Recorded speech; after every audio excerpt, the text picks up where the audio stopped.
here we are now in the 10X stage, which is the premium stage for GITEX 2020.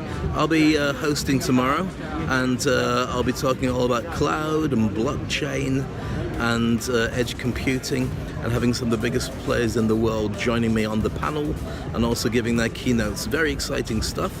And for anybody who doesn't get there, imagine how powerful it would be to be able to get a TV show that runs all year round with the updates of every single player, every single part of the change in the game.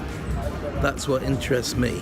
So you've got the actual event that happens live, you've got the online version of it, but most people stop there and hope that everybody stays intact and alive in time for the same thing next year. Why stop? Why not keep the whole thing going? It could be even more cost effective when you get it right, and it means that when you have this event come together every single year, it stops being a flagship where you have to attend to find out what happened. It becomes a get together where all the people you've interacted with for the whole year, all the people you've watched grow, and you've seen the ups and downs of a soap opera that is tech, can actually meet up and just put a name to a face and do some face-to-face business. That's what intrigues me.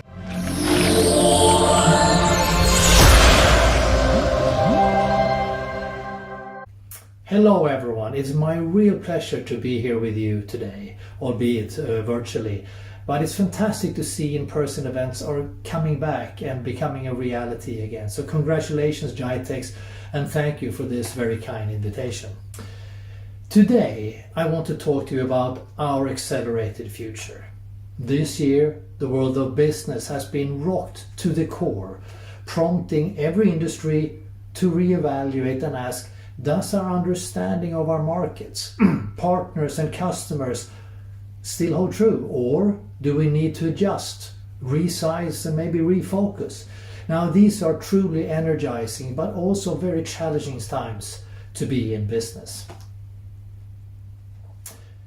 For the mobile industry, which has 5.2 billion subscribers and contributes some 4.1 trillion US dollars to the global GDP, the arrival of COVID-19 has put us center stage.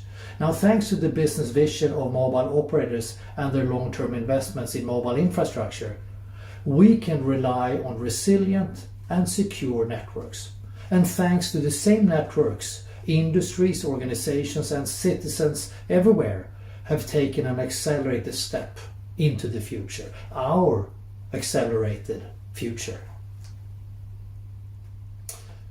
What industry innovation and investment will best serve our accelerated future? Well, we believe the answer is intelligent connectivity.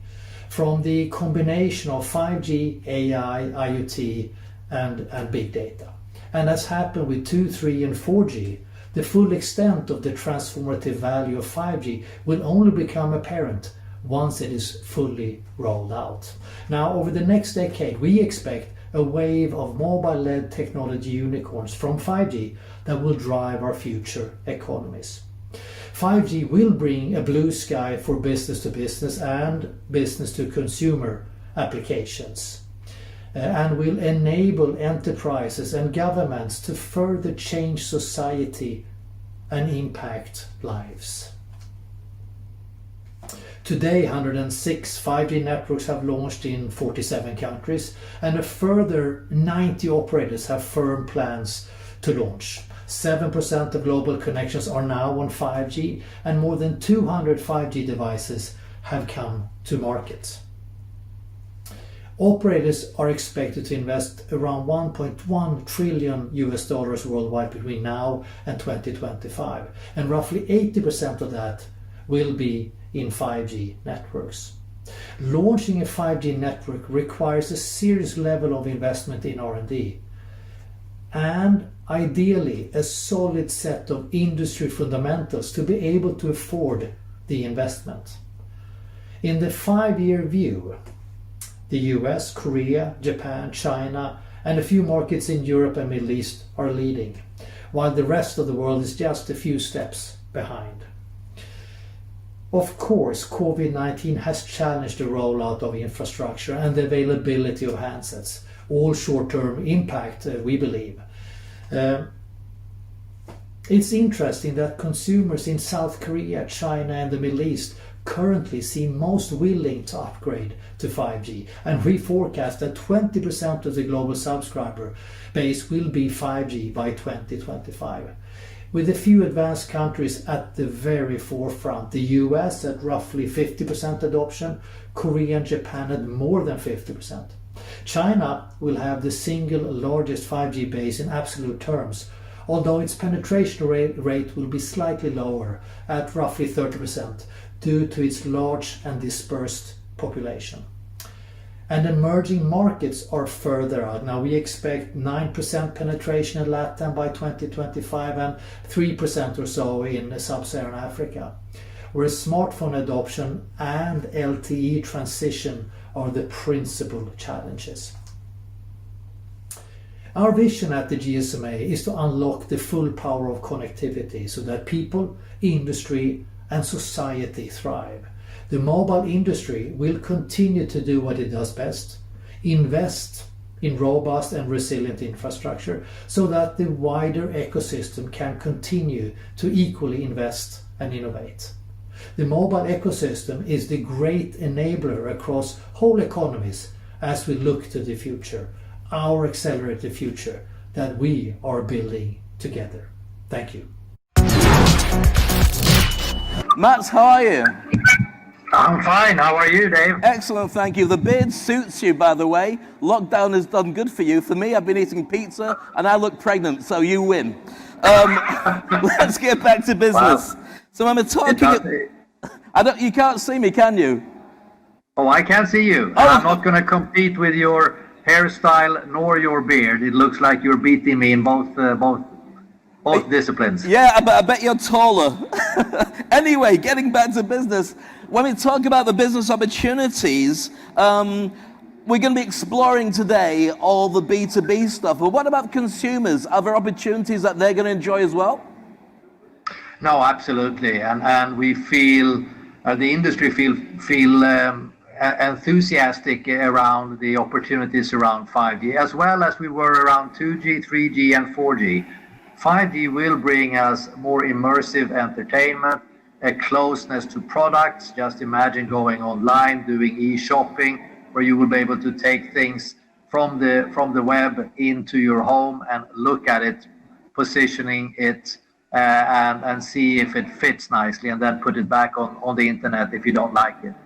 So I think the shopping experience will certainly be more immersive. Entertainment, as I said, will also be more immersive. Gaming will, with low latency applications, will certainly also have a completely different dimension to it. So we feel full of confidence for consumers. But as you rightly said, 5G will address business-to-business needs to a larger extent than what previous technology generations have done. Thank you. It's very exciting. And people talk about 5G as standalone and non-standalone. Could you explain what that means to most people? Well, yeah, non-standalone means that it's not standing alone. It is together with 4G and other technologies, which gives us a good throughput capabilities, but not the ones that we are traditionally talking about. For that case, you need to have a standalone situation where you just build 5G. And with only 5G, you will be able to do a whole array of more stuff, such as network slicing, for instance, which means that we will be able to promise a dedicated network to an industry or to a facility or to a hospital, for that matter, really being able to deploy fiber in the air and have that capacity always there for you. Very fast speed up to a gigabit per second or above that, and very low latency down into the single digit millisecond. So it will truly be a real-time experience. That's very exciting, but one of the things for many people, especially with the economic challenges around the world, they'll be saying, I love the idea of 5G, am I going to have to spend a fortune on new phones and new bits and pieces to access it? Well, as always, in the beginning, before scale has kicked in, 5G handsets will be slightly more expensive. That is given. But with scale, prices should come down. And also, not only the handset, it is also a whole bunch of IoT solutions. And 5G, again, back to the standalone, have the capability to do massive amount of IoT connections in one cell, up to 1 million IoT connections per square kilometer.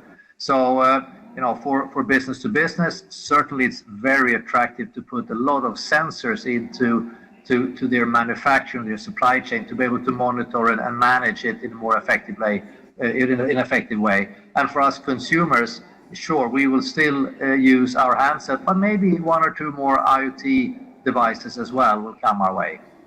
It's certainly a very exciting evolution and change to what we've experienced to date.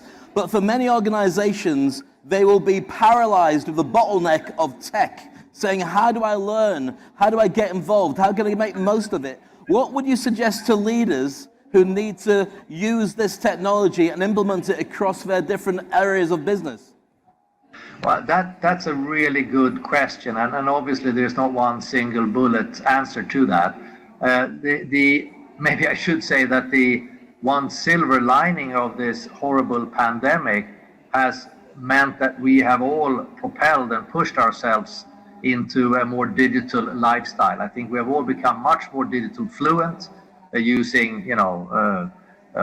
video conferencing to we don't do anything else, and also using other type of technology. So I think it's learning by doing. It's quite a lot of intuitive technology now. It's much easier to get the new handset and push the SIM card in and then off you go. If you remember some 10-15 years ago, or maybe only 5 years ago, we had this huge manual that you need to study in order to be able to switch on the phone at all. So the intuitiveness of new technology is certainly going to be more prevailing.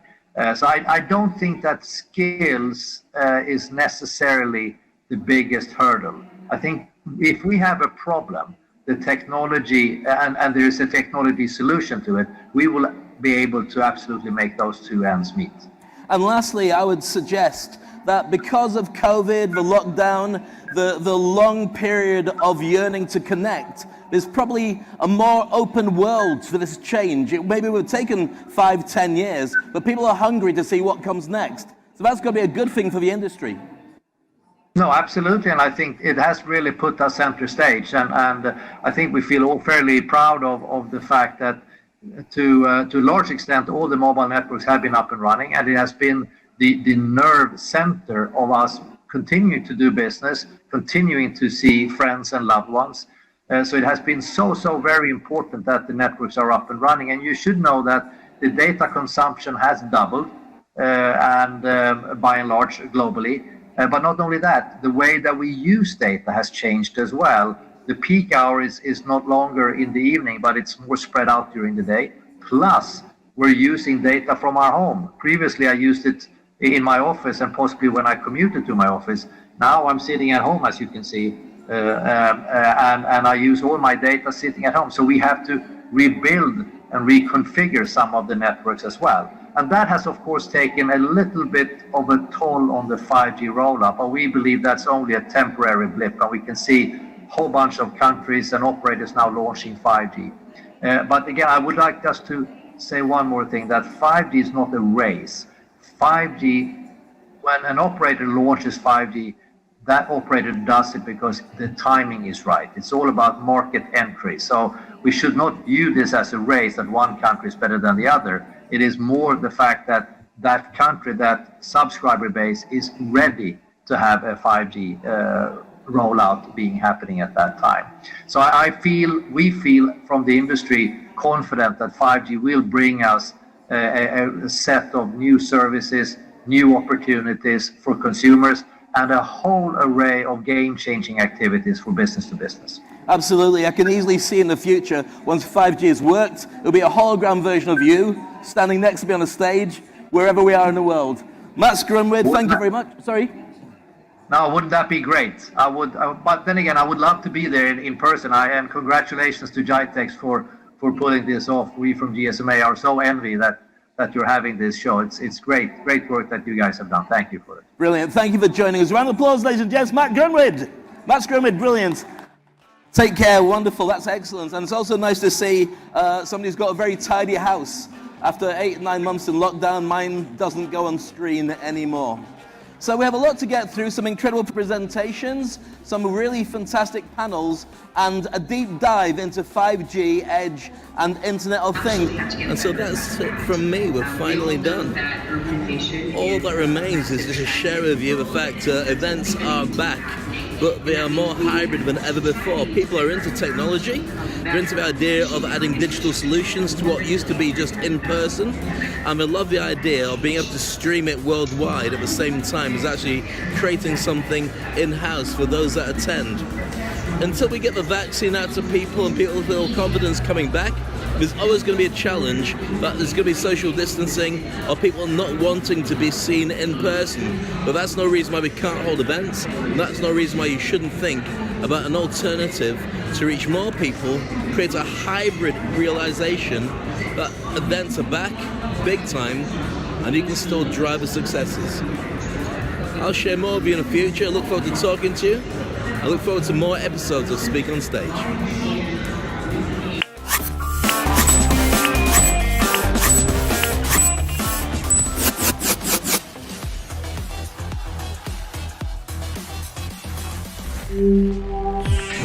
Ladies and gentlemen, welcome back to the 10X stage here at GITEX 2020. It's very exciting to see you here, and thank you for cutting